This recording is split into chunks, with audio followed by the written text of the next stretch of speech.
Hello guys, in today's video I will be showing you how to fix Mobile Legends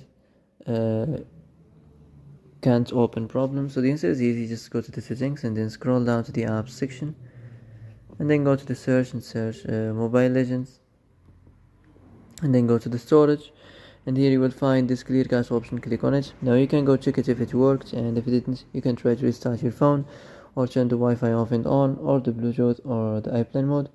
Also you can try to clear data, but be careful. If you clear data, all these applications data will be deleted. This includes all files, the settings, the accounts, the databases, etc. So be careful if you want to clear your data.